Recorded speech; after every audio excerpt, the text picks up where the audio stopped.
अभी आप मिलने जा रहे हैं यशस्वी ओसवाल से, और 4 फरवरी को हमसे उनके पेरेंट्स मिले थे ऑनलाइन। फिजिकली तो मैं अभी मिलूँगा, अभी जस्ट मैं जब ऊपर आ रहा था तब मैंने बच्चे को देखा वो, लेकिन तब बच्चे का चलना, या इसे कहते हैं डिसकाइनेटिक बिहेवियर। डिसकाइनेटिक बिहेवियर मतलब बॉडी साथ नहीं दे रही है। बच्चे का दिमाग बोल रहा है चलो, बॉडी बोल रहा है चलना ही नहीं है, ठीक है ना, बॉडी साथ नहीं दे रही है।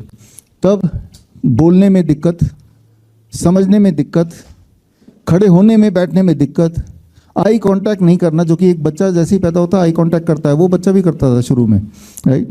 वेलकम, जिसके बारे में बात कर रहे थे वो बच्चा आपके सामने आ चुके, अपने पैरों पे चल के यहाँ तक पहुँचे हैं। कहाँ से आए? कोटद्वार उत्तराखंड से।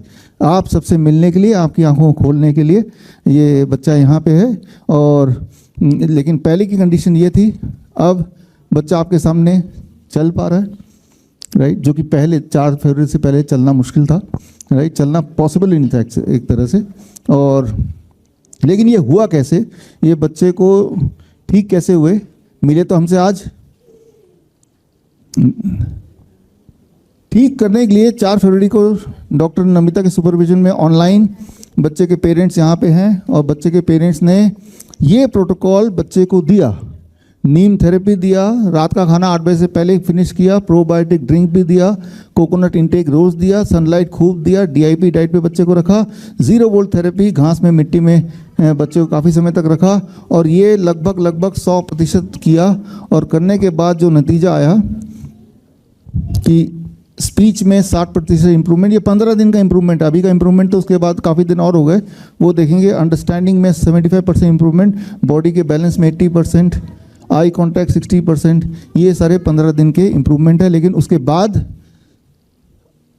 की जर्नी क्या थी, और उससे पहले की जर्नी क्या थी जब बच्चा पैदा हुआ था, और बच्चे के पैदा होने से पहले की जर्नी क्या थी, उसके लिए डॉक्टर नमिता, जिनके सुपरविजन में ये बच्चा था, उनको माइक देता हूँ। आगे की कहानी आप बताएं। तो कहानी सुनाते हैं हम यशस्वी ओसवाल की।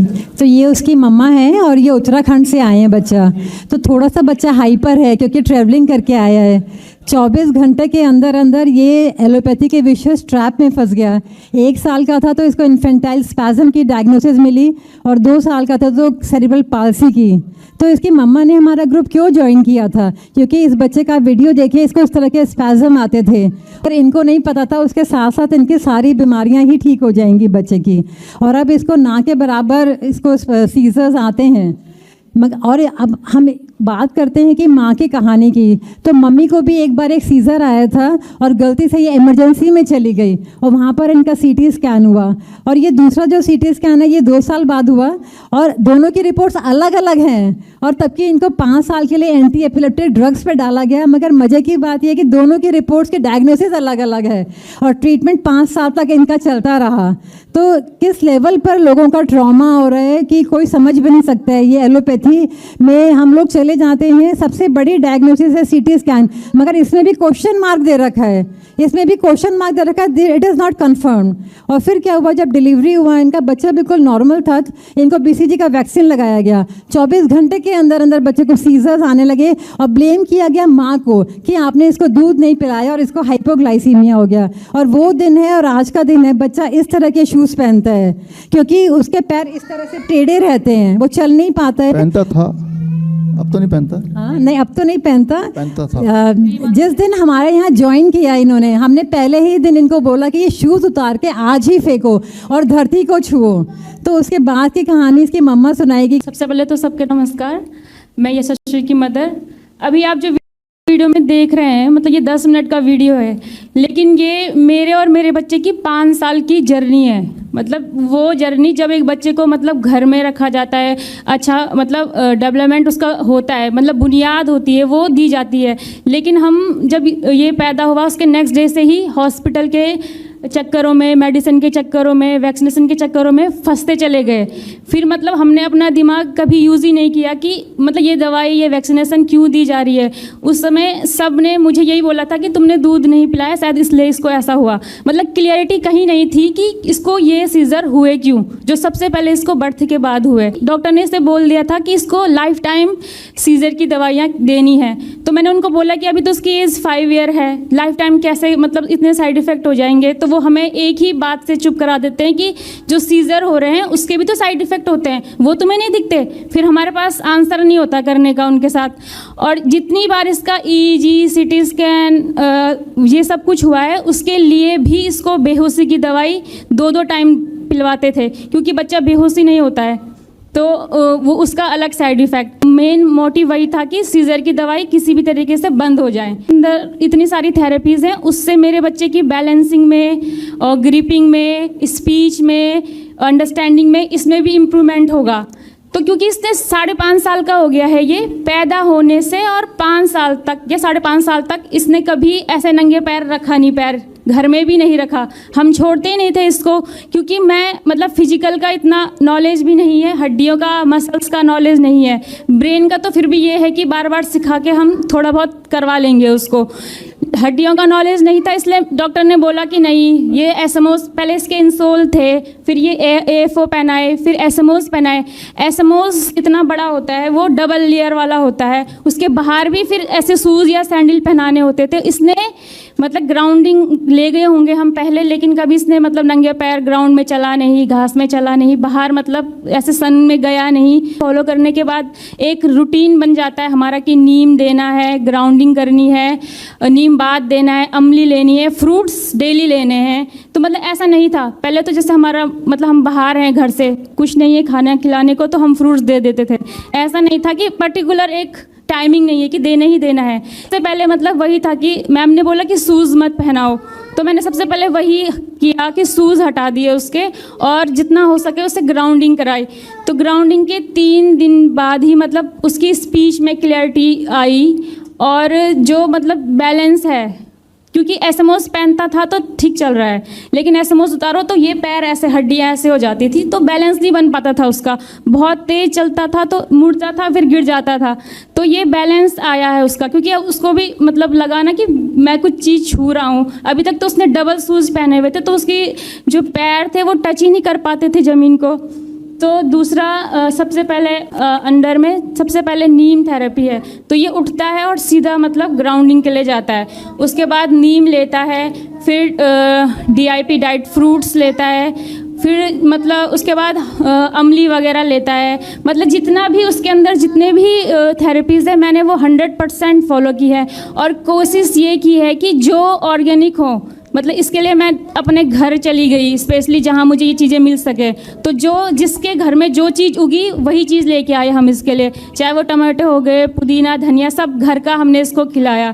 ने पूरा 100% फॉलो किया। हम कहीं भी रहे हों, लेकिन डिनर इसका 7:30 से पहले हो ही जाता है, हम जितनी जब भी करें, लेकिन बच्चे का हमने अच्छे से फॉलो किया है। तो शायद इसीलिए हमें जल्दी इम्प्रूवमेंट देखने को मिला है। अब मतलब पहले जैसे ये सीढ़ी चढ़ने के लिए भी मुझे इसके साथ साथ चलना होता था, अब ये है कि हम छोड़ देते हैं तो वो चल लेता है, कॉन्फिडेंस भी आया उसके अंदर, चढ़ना उतरना ये सब कुछ। और जैसे अभी देख रहे हैं आप, ये पेंसिल, केवल पेंसिल होल्डिंग थी इसके अंदर, ये खुद से लिख नहीं पाता था इस तरीके से। तो अब ये है कि मैं इसको दे देती हूँ तो ये लिख लेता है। पहले मुझे बहुत 1 हफ्ते तक जैसे कुछ चीज़ सिखानी हो तो 1 हफ्ते ऐसे दिन रात लगे रहना था कि करो करो करो। अब ये है कि 1-2 बार हम सिखाते हैं तो वो कर लेता है, मेमोरी भी अच्छी हुई है। कुछ भी चीज़ सुनाते हैं तो नेक्स्ट डे उसको मतलब वो याद हो जाती हैं, वो लिख करने लगता है, हमसे पहले पहले बोलने लगता है वो चीज़ें।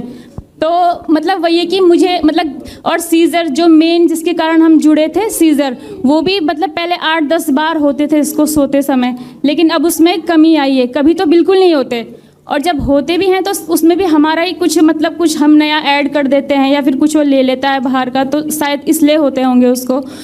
तो मतलब जो मेन मैम ने बताया था कि सीज़र क्यों होते हैं, फैट की कमी से। तो जैसे नारियल है, नारियल तो हमने मुझे 37 साल हो गए आज, खुद हमारी डाइट में शामिल नहीं है कहीं नारियल।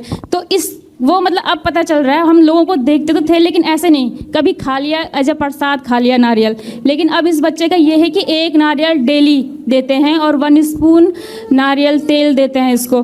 तो मतलब बहुत इम्प्रूवमेंट है, क्योंकि थेरेपीज भी गया है वो, स्पीच थेरेपी स्पेशली, जिसमें हमें इतना इम्प्रूवमेंट नहीं मिला। वहाँ से केवल उसमें वही रटना ये आया, मतलब उसने कभी अपना ब्रेन यूज़ ही नहीं किया। और दूसरा जो मेन है नीम थेरेपी, वो तो सच में मैजिक है नीम थेरेपी। क्योंकि जब हमने इसको नीम दिया तो इसकी इम्यूनिटी बूस्ट हुई है। इम्प्रूवमेंट लेट हो धीरे धीरे हो, सबसे पहले इम्यूनिटी बूस्ट हो रही है बच्चे की। अभी इसको 3 महीने हो गए, 3 महीने में इसको, जब हमने स्टार्टिंग की थी तो इसको जुकाम बुखार सब कुछ हुआ। तो मैम ने हमें बताया कि बुखार के लिए क्या करते हैं, जुकाम के लिए क्या करते हैं, नीम स्टीम दो, हॉट वाटर इमर्सन करो, तो वो सब किया तो वो ठीक हो गया खुद से। लेकिन अभी 3 मंथ से इसको कभी जुकाम बुखार कुछ नहीं हुआ। पहले मैं इसे बाहर नहीं ले जाती थी, जैसे हवा चल रही है बारिश हो रही है तो यही कि तबीयत ख़राब है और हो जाएगा कुछ, या फिर तबीयत ख़राब हो रही तो पीसीएम हमारे पास परमानेंटली हमारे घर में रखी रहती थी कि कुछ भी हो रहा है पीसीएम, जुकाम के लिए अलग दवाई, खांसी के लिए अलग दवाई, मतलब खाने पीने से ज़्यादा हमारे घर में मेडिसिन की बोतलें रखी हुई हैं। लेकिन अब ये है कि जब से हम इसे नीम खिला रहे हैं 2 टाइम, तो मतलब उसकी इम्यूनिटी बूस्ट हो रही है। इम्यूनिटी बूस्ट हो रही है तो तबीयत ख़राब नहीं हो रही, तो वो सीख रहा है हर चीज़ जो हम उसको सिखा रहे हैं। तो मतलब मैं ये कहना चाहूँगी कि मतलब जितने भी पेरेंट्स हम अभी तक, मतलब हमने 8-10 लाख ये केवल थेरेपी है, थेरेपी पे लगा दिए होंगे, और हम अपने शहर से दूसरे शहर में गए इसके थेरेपीज़ के लिए, उसका खर्चा तो मतलब बहुत ज़्यादा है। तो मतलब जब हमको ये चीज़ें घर में फ्री में कहीं जाना नहीं है, अपने परिवार के साथ रह के हम ये सब चीज़ें कर सकते हैं। तो और साथ में मतलब सर का और मैम का बहुत धन्यवाद कि उन्होंने हमें ये इस चीज़ से इंट्रोड्यूस करवाया। मुझे दुख इस बात का है कि मतलब हम 5 साल में हमें ये चीज़ें पता चली, इतनी लेट पता चली, क्योंकि मैं पहले जब ये 6 मंथ का था, हम गांव में ही रहते थे जॉब में, तो वहाँ सब चीज़ें हमको मिल जाती थी नेचुरली। लेकिन इसको सीजर हुए, फिर हम यहाँ हॉस्पिटल के चक्कर में पड़ गए। तो अब ये होता है कि ये चीज़ें अगर हमें 5 साल पहले या 3 साल पहले पता चल जाती तो अभी तक जितना इसका डिले हुआ है हर चीज़, वो मतलब अभी तक काफ़ी इम्प्रूव हो जाता। और लास्ट में वही thank you sir and thank you ma'am, और thank you all team of BRC sir, thank you. Thank you. ये बड़ा ही इंस्पिरेशनल स्टोरी आपने देखी और बड़ा ही इमोशनल स्टोरी आपने सुनी, और इससे एक आस जितने सारे पेरेंट्स जिनके बच्चों को सेरेब्रल पाल्सी है उनमें आ जाना चाहिए कि बच्चे की जो भी परिस्थिति अभी है उससे बच्चा ठीक हो सकता है, घर बैठे ही ठीक हो। और अभी तक पिछले 1 साल में करीब 6000 बच्चे हैं और न्यूरो डेवलपमेंटल डिसऑर्डर जिनको हमने ठीक किया है, लेकिन हमारे देश में करीब 3 से 4 करोड़ 5 करोड़ ऐसे बच्चे हैं। तो ऐसे सारे बच्चों को ठीक करना हम 2 या हमारी छोटी सी टीम से पॉसिबल नहीं है। तो इस लाइव के थ्रू मैं आप सबको ये बोलना चाहूँगा कि आप भी हमारी तरह कैन एक्सपर्ट बन सकते हैं। उसके लिए हमारा सर्टिफिकेशन कोर्स है, certification in autism and ADHD reversal 1 month online training. यहाँ पे bishrup.com/academy में जाके आप फॉर्म भरेंगे तो इस कोर्स का हिस्सा बन जाएंगे, और इस कोर्स को करने के बाद जो बातें हम पेरेंट्स को बता रहे हैं वही बातें आप पेरेंट्स को सिखा सकते हैं। और हर शहर में मुझे लगता है कि इस तरह के एक्सपर्ट्स होने चाहिए, ताकि जो भी बच्चा जहाँ कहीं भी है उसी शहर में आराम से ठीक हो जाए। आपसे तो खैर हम पहली बार आज मिले है ना, ऑनलाइन ही हो गया, तो आप समझ रहे होंगे कि आसान होगा, बहुत मुश्किल होता तो कर ही नहीं पाते आप। हाँ, करने की डिटर्मिनेशन को थी, आफ्टर ऑल बच्चा इनका है, तो हम सब एज ए पेरेंट अपने बच्चे के लिए कुछ भी कर सकते हैं। सिर्फ हमें विश्वास होना चाहिए, और विश्वास आपको हो इसलिए उत्तराखंड से चल के सिर्फ सारी पेरेंट्स के दिमाग में विश्वास जगाने के लिए आप यहाँ पे आए। आपका बच्चा तो ठीक हो गया, फिर भी यहाँ क्यों आए? ताकि आपके माध्यम से एक मैसेज लोगों तक पहुँचे कि ये पॉसिबल है, ठीक, पहले तो प्रिवेंटेबल है, और अगर हो ही गया तो ये क्योरेबल भी है। और आप देख रहे हैं बच्चा कोई उस तरह के स्पेशल जूते पहने नहीं है जैसे पोलियो वगैरह में पहले पहना जाता था, अगर आपने देखा होगा आज से 30 साल पहले। और बच्चा चल पा रहा है, दौड़ पा रहा है, और सीढ़ियाँ भी चल के आया था जैसे कोई भी और बच्चा आता है। तो ये